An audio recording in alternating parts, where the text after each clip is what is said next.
Aventura incomprensible, pero atestiguada por toda una provincia, del Marqués de Sade.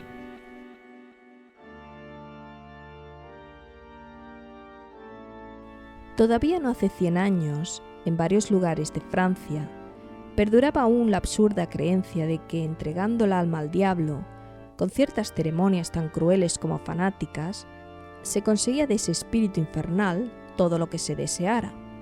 Y no ha pasado un siglo desde que la aventura que, relacionado con esto, vamos a narrar, tuvo lugar en una de nuestras provincias meridionales, donde todavía está atestiguada hoy en día por los registros de 2 ciudades y respaldada por testimonios muy apropiados para convencer a los incrédulos.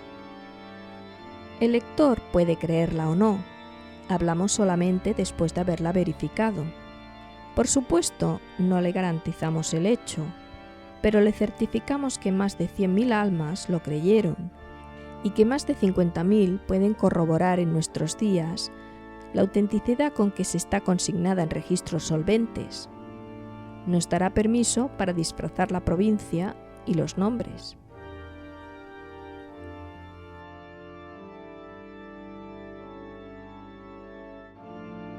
El barón de Beaujeu combinaba desde su más tierna juventud el más desenfrenado libertinaje con el cultivo de todas las ciencias y muy especialmente el de aquellas que inducen al hombre al error y le hacen perder un tiempo precioso que podría emplear de alguna otra manera infinitamente mejor. Era alquimista, astrólogo, brujo, nigromante, astrónomo bastante notable por cierto, y físico mediocre. A la edad de 25 años, el barón, dueño ya de su patrimonio y de sus actos, descubrió en sus libros, según afirmaba, que inmolando a un niño al diablo, empleando determinadas palabras y haciendo determinadas contorsiones durante la execrable ceremonia, se conseguía que el demonio se apareciera y se obtenía de él todo lo que se deseaba, siempre que le prometiera el alma. Y entonces se decidió a perpetrar esa monstruosidad con el único propósito de vivir felizmente su 12º lustro, de que nunca le faltara dinero y de conservar a sí mismo en el más alto grado de potencia sus facultades prolíficas hasta esa edad.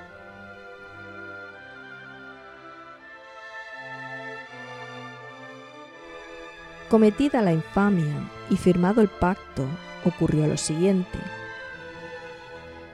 Hasta la edad de 60 años, el barón, que disponía tan solo de 15.000 libras de renta, había gastado regularmente 200.000 y jamás debió un céntimo. En lo que respecta a sus proezas amorosas, hasta esa misma edad fue capaz de gozar a una mujer 15 o 20 veces en una noche, y a los 45 ganó 100 luises en una apuesta con unos amigos suyos que habían afirmado que no podría satisfacer a 25 mujeres, una después de otra. Lo hizo y entregó los 100 luises a las mujeres. En otra cena, tras la que se inició un juego de azar, el barón advirtió al empezar que no podía participar, pues no tenía un céntimo. Le ofrecieron dinero, pero lo rechazó. Mientras que jugaban, dio 2 o 3 vueltas por la sala. Volvió, se hizo hacer un sitio y apostó 100.000 luises a una carta, luises que fue sacando de 10 o 12 fajos de su bolsillo. El envite no fue aceptado. El barón preguntó el motivo y uno de sus amigos le contestó bromeando que la carta no iba lo bastante bien servida, y el barón añadió otros 10.000. Todo esto está registrado en 2 ayuntamientos respetables, y lo hemos podido leer. Cuando cumplió 50 años, el barón decidió casarse. Lo hizo con una encantadora joven de su provincia, con la que siempre ha vivido en los mejores términos, sin que las infidelidades tan propias de su temperamento provocaran nunca el menor roce. Tuvo 7 hijos de esa esposa, y desde hace algún tiempo los encantos de su mujer habían ido volviéndole más sedentario. Habitualmente vivía con su familia en el castillo, donde en su juventud había hecho la espantosa promesa que hemos mencionado, invitando a hombres de letras, apreciando su trato y cultivando su amistad. Sin embargo, a medida que se aproximaba al término de los 60 años, se acordaba de su desdichado pacto, y cómo ignoraba si el diablo iba a contentarse con retirarle sus favores o le quitaría entonces la vida. Su humor cambiaba por completo, se ponía triste y meditabundo, y ya casi no salía de su casa. El día señalado, a la hora exacta en el que el varón cumplía 60 años, un criado le anuncia a un desconocido que había oído hablar de sus conocimientos y solicita el honor de entrevistarse con él. El varón, que en ese momento no estaba pensando en aquello que no había dejado de preocuparle desde hacía varios años, contesta que le haga pasar a su gabinete. Sube allí y encuentra a un forastero que, por su manera de hablar, le parece que es de París, un hombre bien vestido, con una figura hermosísima, y que enseguida se pone a discutir con él sobre las ciencias más elevadas. El varón le va contestando a todo, y la conversación se anima. El señor de Beaujeu propone a su huésped ir a dar un pequeño paseo. Él acepta, y nuestros dos filósofos salen del castillo. Era época de faenas agrícolas, y todos los labradores estaban en el campo. Algunos, al ver gesticular a solas al señor de Beaujeu, piensan que se ha vuelto loco y corren a avisar a la señora, pero nadie contesta en el castillo. Aquella buena gente vuelve a su sitio y siguen observando a su señor, que creyendo que está conversando con alguien animadamente, agitaba las manos como es habitual en esos casos. Por fin, nuestros dos sabios llegan a una especie de paseo cerrado al otro extremo, y del que no se podía salir más que dando media vuelta. 30 campesinos pudieron verlo, 30 fueron interrogados, y 30 contestaron que el señor de Beaujeu había entrado solo, sin dejar de gesticular en aquella especie de alameda cubierta. Al cabo de una hora, la persona con la que cree estar le dice: ¿Y bien, varón? ¿No me conoces? ¿Has olvidado acaso la promesa de tu juventud? ¿Has olvidado cómo yo la he cumplido? El varón se estremece. No temas, Le dice el espíritu.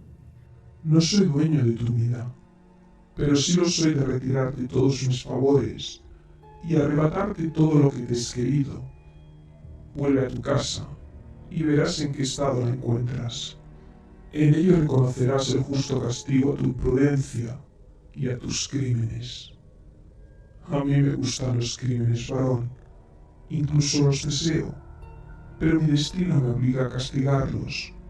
Vuelve a tu casa, repito, y conviértete. Aún te queda un lustro de vida. Morirás dentro de 5 años, pero sin que la esperanza de poder estar un día con Dios te haya sido negada. Adiós. Y el varón, que solo entonces se da cuenta de que está solo y que no ha visto que nadie se despidiera de él, vuelve a toda prisa sobre sus pasos y pregunta a todos los campesinos que encuentra si no le han visto entrar en la alameda con un hombre de tales y cuales características. Todos le contestan que había entrado solo, que asustados al verle gesticular de aquella manera, incluso habían ido a avisar a la señora, pero que no había nadie en el castillo. ¿Que no había nadie?, exclama el varón terriblemente turbado. Pero si he dejado dentro a 10 criados, a 7 niños y a mi mujer. Pues no hay nadie, señor, le contestan. Cada vez más asustado, corre hacia su casa, llama, nadie le contesta, fuerza una puerta, entra, y la sangre que inunda los escalones le está ya anunciando la catástrofe que se ha batido sobre él. Abre una gran sala y descubre a su mujer, a sus 7 hijos y a sus 10 sirvientes desparramados por el suelo en diferentes posturas, en medio de un mar de sangre, todos ellos decapitados.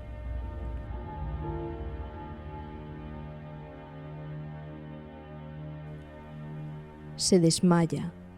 Varios campesinos cuyas declaraciones constan entran y tienen ocasión de contemplar el mismo espectáculo.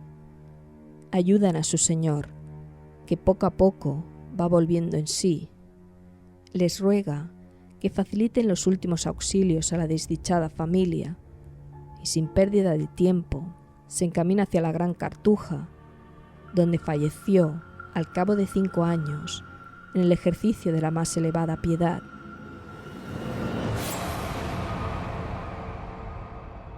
No emitiremos ningún juicio sobre este incomprensible suceso. Existe, no se puede negar, pero es incomprensible. Hay que andar con cuidado y no creer sin duda en quimeras, pero cuando una cosa es atestiguada por todo el mundo y pertenece como ésta a un género tan singular, hay que bajar la cabeza, cerrar los ojos y decir: así como no entiendo cómo los orbes flotan en el espacio, así también pueden existir cosas sobre la Tierra que no acierte a comprender.